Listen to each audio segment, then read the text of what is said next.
Welcome back to Mirror of Fate. So let's continue Simon's quest. Clever. Okay.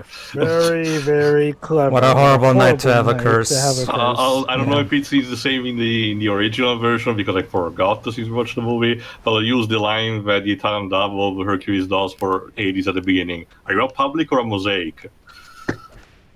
Yeah. I don't know, this I don't know, this curse doesn't seem all that bad to me.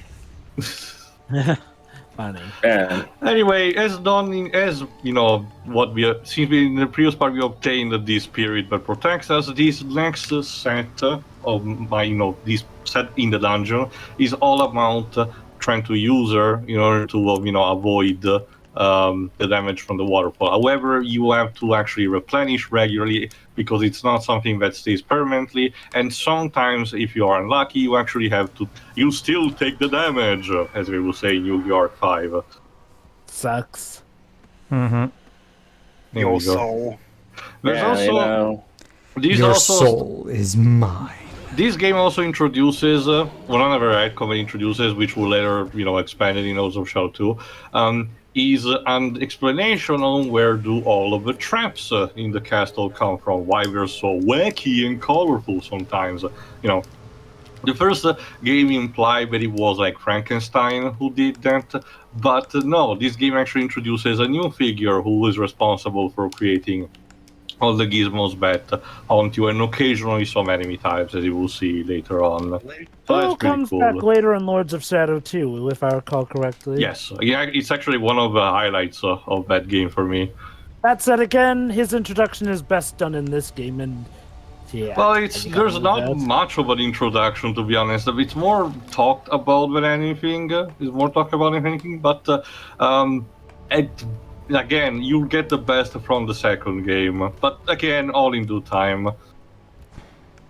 So I know they kind of like the whole, despite being an acid waterfall, you get to see the souls of the dead, like in these. Yeah, it's like Hades. It's like Hades.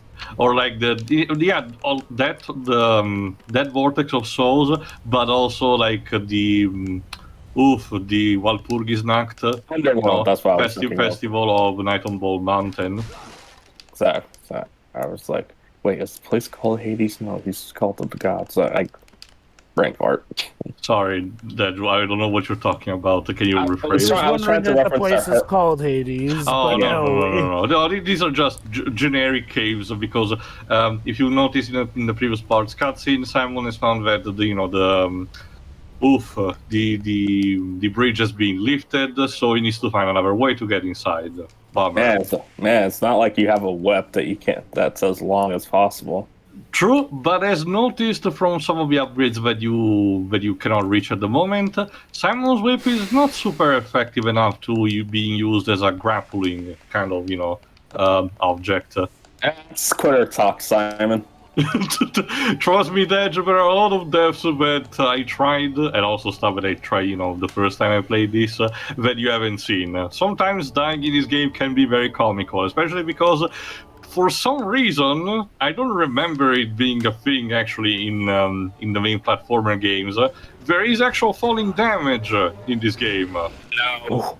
Like, yes. If you actually jump from the older games, they didn't have that. I was about to mention. If you jump from way too up high, presence, it's not properly contrastinal because you still do get to hit the ground, but you actually die from falling damage. Yeah, I sure love Blaster Master Zero and Bubsy. Yeah, again, falling damage in 2D platformers is... Like I said, it's not too big of a deal, but it can be a beginner's trap. It can actually ambush you if you don't know it. Falling damage in 2D platformers is just asinine in general for obvious reasons. Like, sure, in a 3D platformer, you at least have a better way to gauge how much a fall might kill you, but in a 2D platformer, that obviously does not fly because you can't always see the distance well, and well, it's just dumb to have. So you're saying, Joe, that Dimps using, bottomless pits everywhere actually did manage to compensate that? How comical. They got rid of the falling I damage can't by even making imagine- everything an instant death. I can't by even imagine a falling. Sonic game with falling damage. How could that even begin Honestly, to me, work? platformers shouldn't have falling damage, period. Yeah, a good thing there isn't a Mario game with falling. Oh wait, I forgot that. Which one? 64. Donkey Kong and Donkey Kong 94. Right. 64. Yeah, Donkey Kong 64 also has. Oh, right. Donkey Kong 64 also has falling damage. Like, well, a lot of the early 3D platformers had. Fortunately, they kind of dropped that crap over the years. Didn't Mario Odyssey have falling damage? Oh, Did it? I feel Nope. like it did. That I know. I it don't. doesn't. I don't- Trust me. no, when I played don't the remember. demo at Nintendo World during E3, that was the first thing I checked. I don't remember it having either. Yeah. Especially because there's a lot of vertical platforming to be done, so... Well, to be fair to you, that doesn't stop a lot of devs. Heck, if anything, sometimes they make it the point of vertical platforming. That is true, but going also through past experiences of games made by Koizumi Steam, it would have felt, way too jarring, as a change. I'll just stop having fall damage with Sunshine. God. Yeah. I think Galaxy was the first one to not have. No, Sunshine didn't have it. No, I mean, Sure, I'm pretty sure Sunshine did have it. Sunshine has a lot of problems. Fall damage was not one of them. I'll have to look back. It's been a while since I played Sunshine. So here we are, and yeah, once again, Finally inside the castle, actually. Yeah, compared to the previous game, this one, being more similar to traditional Castlevania, there's not too much going for, you'll get your cutscenes by explaining situation, but it's mostly a gameplay-driven experience. As someone who played this on the 3DS, the lighting looks way more off, apparently, in the HD version. Again, I start to wonder if it's the PS3 version's problem specifically. I've seen footage from the PC version, and Cypher running more smoothly seems to actually, be lit properly and actually look more decent, even with the saturation of colors. Did this also get a release on the 360? But that potentially too. I wonder if this also benefits from, in general, not just performance, from the Xbox Series X. It would not be the only time that the PS3 go version has messed with lighting. So, All right, yeah, next scroll, Deji. As I entered the main hall, the lights flickered for a moment, distorting shadows and real ghostly. From within their empty socket, eyes seemed to be watching me, waiting for something. The lights flickered again, and my fears are realized. The skulls now lie closer. Oh. And he died. Basically, they were playing about a cat and mouse with him, and well... Especially because we're having our first boss fight. Hello? Somebody there? Darkness? The Beast Tamer. This Oh my plague okay, doctor. wait, those monsters look like that one enemy in Metroid Dread. Basically, at some point, when Dracula decided to do his evil shtick, he sort of developed a bit of a posse of creeps and ghouls to work with him. No! Alright, this boss fight is actually surprisingly relatively hard, mostly because Simon doesn't have that many tools at his disposal, so you have to work with what you have, especially because the Beast Tamer loves to use the other part of his tool, which serves actually to tame beasts in order to actually, block you from the neck. So this is more of a simple case of dodging the attack with flashes, and parry as much as you can. Occasionally use your axes, to dizzy him for a bit, but you only have so much at this point, so you have to, again, work with the tools that you have. Use the range of your whip to your advantage. Especially because again, these fights have multiple phases. In this case, it's the Beastmaster summoning more creatures. Again, if there's one thing you want to take advantage of in this game, it is the range of your weapons. The basic rule of this game is don't let an enemy get close, otherwise they'll wail on you, essentially. Like that. The triangle attack is more slow, but as you've seen, it covers also aerial ground, allowing you to hit air enemies without having to do a jump attack. You can still do that if you want, but this can work at the same time. Indeed. In the meantime, sorry. I just checked too. All of the Lords of Shadow games are backwards compatible. I'll just have to see if I'll have to see if the 360 version has a 60 FPS of an unlocked frame rate, because probably not. This one doesn't. So I wonder if it's just the PC version that has it. Because in that case at best it will have a flawless 30, because for this final phase, the Beastmaster loves to do the Medusa head pattern with his baton. You piece of shit. For those who don't know, one of the most classic enemies from the original game has this exact same pattern, but it's very hard to avoid, especially with janky movements.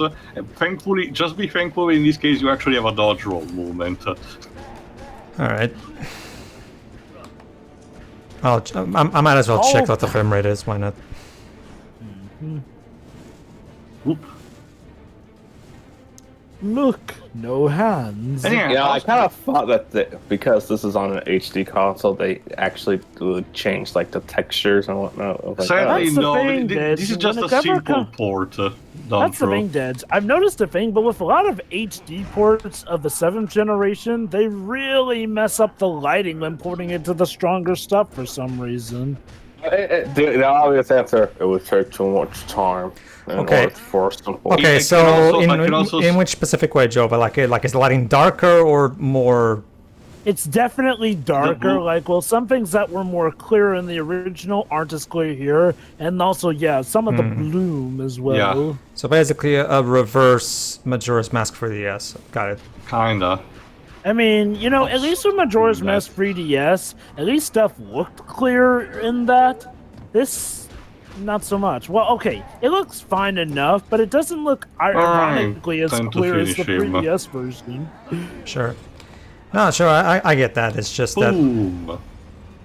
that... Okay. Now let's see who you really are underneath that Actually, mask. no, someone's just going to ignore me. See, alright, Shiro, you were talking about how pets are affectionated to you in another part. Let's see how much we are to, a dying Beastmaster. Yeah. Don't you see?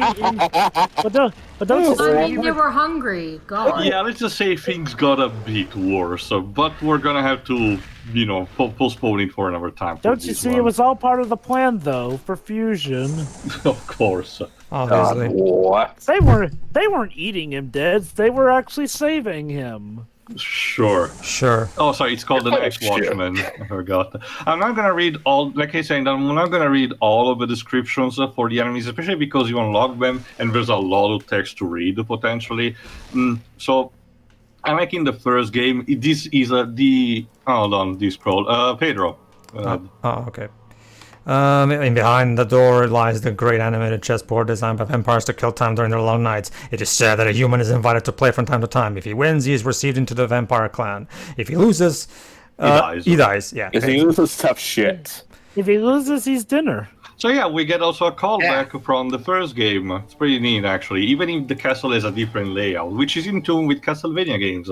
The castle layout changes from time to time, but some elements do stay the same, and so the same applies for the servants. Let me see. It is kind of a shame that, with this trilogy being about the life and times of Dracula, that we didn't get to, for once, get a scene of Dracula actually constructing this castle and putting together the posse that he housed. For the a lot of stuff castle. that you would think happens in a normal Castlevania game. It's just implied here. This is one of my criticisms of Mirror of Fate. Mirror of Fate had a lot of chances to, again, do something interesting. Because, again, for the first time, the plot twist was revealed that we were the ones playing as Dracula. So how cool would it have been to play as Dracula when you're in charge of your own castle? Not so much the case for the Mirror of Fate. If anything, sadly. I'm surprised Konami never had an idea of making like a Dungeon Defender kind of game, similar sort to of like what Final Fantasy. Oh wait. Yeah, my life is a Dark Lord. Say, Jova, that idea has already been done 3 times. It's called Symphony of the Night, Area of Sorrow, and Dawn of Sorrow. I mean, not so much. Like, yes, you're playing as vampires there, and yes, I know the twist with Selma, but it's not like you get to actually be in charge of the castle in those cases. Like, I mean, Mirror Fate could have been a chance for you to play as Dracula when you are legit in charge of the castle. That's also the thing. I might as well talk a bit more about it here, but I will save it a complete rundown on Swords of Shadow 2. But it's pretty clear that Konami wanted to still have a couple. Christine wanted to have a couple more games set around in between the period between the period Gabriel becomes Dracula and the one set in modern times, and focus on traditional, Castlevania shenanigans. Because at the end of the day, as we showed, they are still fan of the media, so they probably wanted to make their own. But it's pretty clear that Konami executives just wanted to get to the modern setting as soon as possible, and that's why the sequel, gets to spend a lot of times in a modern setting. I don't think it's a problem at the end of the day, but like Jova said, there's a lot of missed opportunity as a result. And to be fair, I feel like wasn't the modern setting thing more an idea of Mercury Steam themselves? Yes, but it was more of a fact. It was more the fact that they wanted to get there at a later point. They were just planting the seeds, with the twist of at the end of the first game. Was that confirmed to be the case, or is that just still speculation? Dave Cox mentioned it in interviews. I think it's covered also in Madman Muscle's video. Anyway, let me mention the Spectre. The Bernandez clan have dedicated their lives to devoutly serving Mother Church, and because of this dedication, we were blessed. After death, the spirit of each female was allowed to endure and protection whoever should need it. Using this power, Simon can avoid dangers that would otherwise be impossible to overcome and unknown to him. Basically. Yeah, so that's a Belnades. It's a throwback to Castlevania 3, where the female companion that Trevor could get was called Saifa Bernandez. Oh yes, she certainly was his companion, all right, in battle and later material expanded upon that, the fact that they two actually got into a romantic relationship. I still also like the characterization of the Netflix series. She gets a bit more sass and she gets to be awesome, but she's not super. We were careful not to. Okay, sorry. I guess we're not reading the scroll. Okay. Here's the weird thing too. So it was established pretty much by the point of Dawn of Sorrow. Oh, hold on. I think it was Dawn of Sorrow. We get another sub-weapon. Yeah, stop being funny, Mr. Sorry, Skeleton. I'm gonna be needing that. He's not gonna give it up without a fight, I see. We get the oil flasks, which kind of work the same as the holy water. I know what you're thinking. Wait, did they use that deliberately to remove religious imagery? Not really, because if I recall correctly, we later get still something akin to religious symbolism. So I don't know why they did change an iconic sub-weapons to like a more friendly equivalent. We're in the legit franchise where the first game was about us saving the world for God and literally pummeling the devil. Yeah, not just that. So, this is still like M-rated, I think. I don't know. Well, okay. To be fair, religion does not bump up a game's rating automatically. Not anymore, at least. Oh God, yeah, it used to back in the day. Well, remember, Joe. One of the things with Nintendo. Well, remember, Shiroi, back in the NES and SNES eras, Nintendo had this thing where they wouldn't allow any kind of religious imagery in their games. Period, regardless of the game. Even though Zelda 1 was basically that. Oops. We could do it. We could do it, but you can't. It was a similar thing with Sounds familiar, actually. Final Fantasy 1 was one of those games where in the Japanese version that you saved basically churches with crosses in them, but Nintendo forced the American version to change that symbol, basically. Anyway, Tio. Yeah. Ever find it weird how in Dawn of Sorrow, pretty much the last game chronologically in the main Castlevania timeline, how despite the Belnades and the Belmonts being well established to have merged thanks to the little marriage thing, they're somehow back to being separate family lines, I guess because they wanted to redo the whole dynamic, except this time with it can happen, actually. And it actually can happen in real life, where a family line gets branched so much, very two very distant branches centuries after can feel just as separated as their original ancestors were. Let me share actually an anecdote. like my family line from my mother's part, has a last name called Belemo. It's a very common last name because there was a family that originated like back in the Venetian days that had a lot of children and everything. Anyway, there you go. That's our next spirit obtain, but we get it mentioned.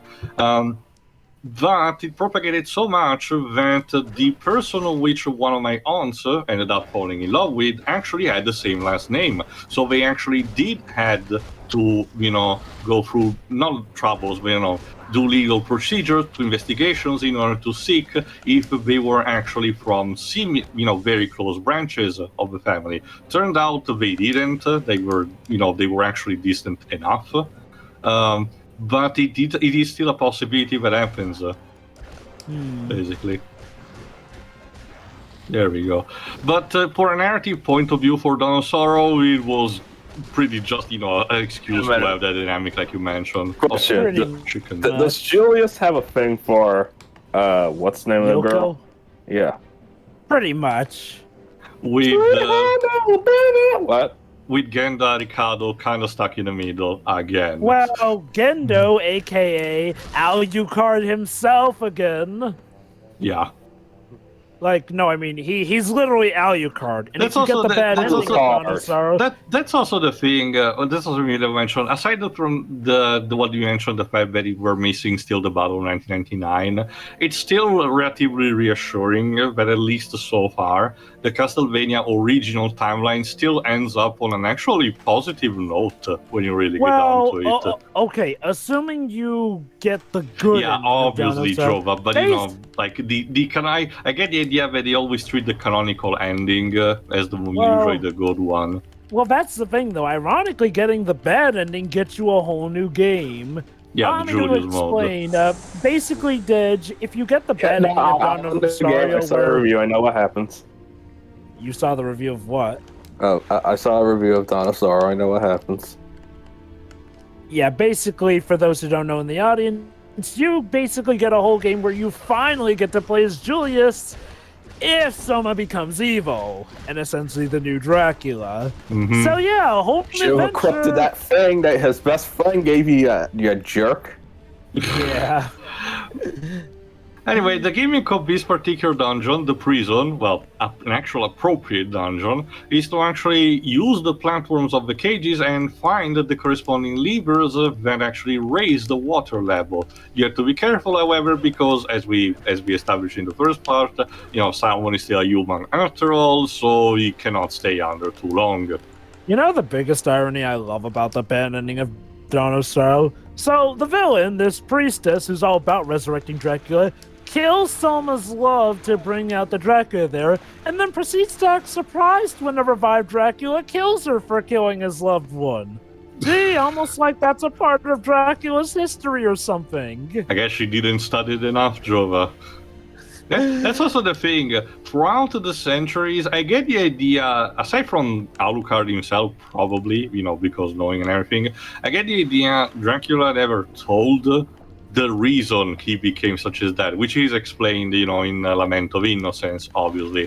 Granted, I think it's implied that Alucard teaches Soma about that, because basically, by the point of Dinosaur, Alucard got over his whole self-isolation thing, and basically his point was, okay, I'm gonna stick around, teach humanity what it needs to about my father and whatnot, so and maybe help you them can stay well fuck up educated next for time. the next time. What's his name? Who? The Dracula's son? Alucard, yes, his father's name backwards. No. Why do you pronounce it like that? What do you mean? You said Alucard. Yeah, Alucard. It's fine either way, Dej. I'm not sure. Me off, so I'm just like, what? That's his call. I'm dead. How do you pronounce it, Dej? I say Alucard. Yeah, Alucard. I pronounce it Alucard. Oh, okay. It's fine either way, especially because his father name also gets pronounced with the U in both ways. How about Alucard? No. So you know, I sure wonder- love King Don Hearts. You know, I'm kind of surprised we never got a crossover between Deji, Castlevania. that sounds like the porn parody of Kingdom Hearts. Yes, You Jova. speaking from experience there, buddy? Yes, Jova. Imagine a crossover between Hellsing and Castlevania. I would mean, be I pretty guess cool. the thing is that Helsing's Alucard tends to be just a bit overpowered. Like it took the combined effort and a huge the combined effort and a huge gambit of zombie Nazi forces. It makes sense in context, trust me. Yes. To actually have a chance against him, and even then, he still wasn't enough to kill him. Not even the actual, Vatican forces could actually harm him permanently. But it did hurt like hell for him. I guess that counts for something. I guess The only thing I know about Hellsing is the abridged series. Oh, which is a fantastic abridged. Wait, you're referring to the Team Team 4-star one, right? Yeah. Yes. Whee! Oh, guess someone actually finally managed to, remove the plug from the prison cells. Who knew it was that easy all along? Oh well, moving on. Well, that's just the thing about Simon. He makes everything all the other hunters do look easy by comparison with how he just struts into these castles and owns the place. That's also another Oh. thing. Simon in this game does not have a particular strut, but his way of talking, his way of walking and running still does mimic a bit the classic one.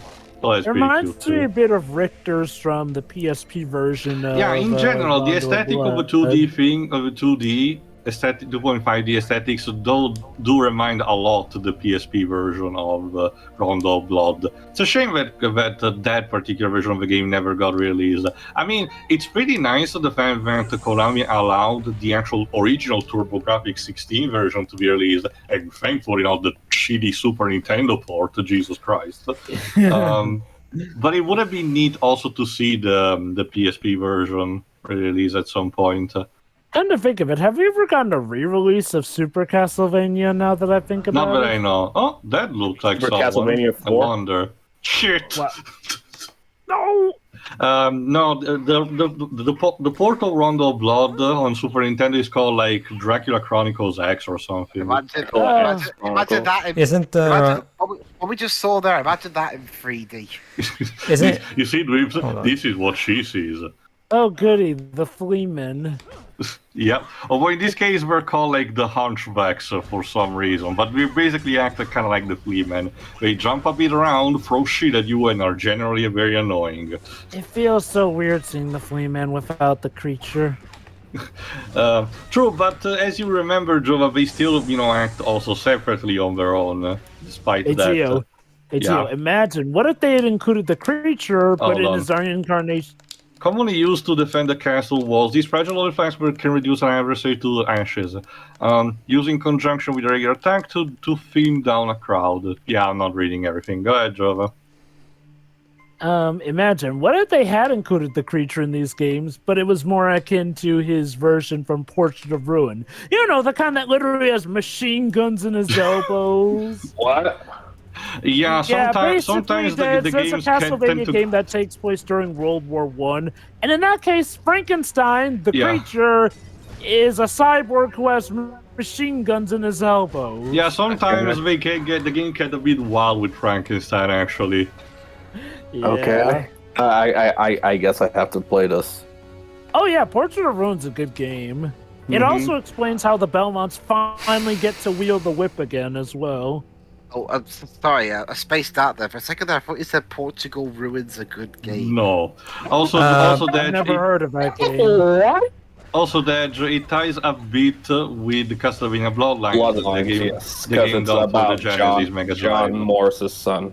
And also still deals with also Eric Lacard. Yeah, I mean, Actually, Tia, remind me, is there a Castlevania game that has taken place during World War II? I know that Bloodlines and I think Portrait of Ruin take place during World War One. I think it's Yeah, no, I don't think No. any particular game takes place in World War II, as far as I remember. Actually, Basically, Dej, part of the reason World War One happened was because of Dracula's resurrection, Of course. stirring evil thoughts within people's minds and whatnot. In the meantime, Of Teo... course.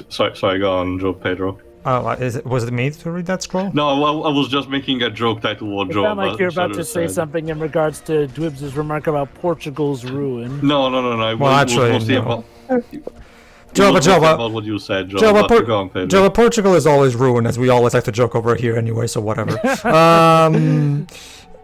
Okay, a small correction too. The Castlevania Anniversary Collection does have Super Castlevania 4, actually. Yeah. So, I was I playing knew it last that. month. I didn't. the deny it. Castlevania Anniversary Collection that's on PS4, Xbox One, and PC. It has Castlevania 2 Simon's Quest, Free Dracula's Curse, Super Castlevania 4, Castlevania The Adventure, Castlevania 2 Belmont's Revenge, Castlevania Bloodlines, Dracula. Kid Dracula, and Yeah. the history of Castlevania Book of the Crescent Moon, basically. Yes, no, what I was I'll saying, take Jova, any the port of Rondo of Blood is not Super Castlevania 4. Instead, it's called, again, Oh, Rondo of Dracula Blood. X Chronicles.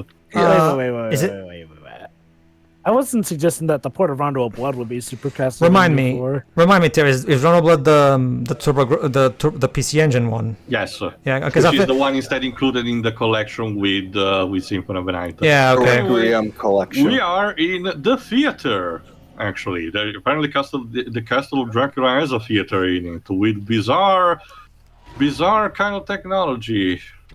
Well, looks like we've got a captive audience. Oh shit! Actual creepy puppets. I've seen Teen Titans. I know how this goes. Run away, Simon. Oh, apparently the Castlevania Anniversary was done by Digital Eclipse. Okay, should be good then. Yeah, actually, the same from. Yeah, I own it. It's good. Back. Wait, Yes, that. has there ever been puppets in Castlevania before? Yes. A couple, not a lot, but I do remember a couple of games. I think, okay, I swear there were before Symphony of the Night, but at the very least, Symphony of the Night started having them. I think Super Castlevania 4 has something like that. I wonder who that was. Just in a different kind of context, mind you, because in this case, again, the presence of puppets who are actually alive, it's more justified by their creators.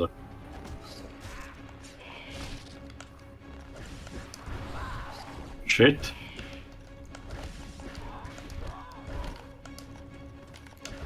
That frame rate. Yeah, that's like your second. Those are like that's the new nuke of the game, the frame rate. Yeah, again, despite being a portal for the 3DS version, sometimes at least the PS3 version does chug quite a bit.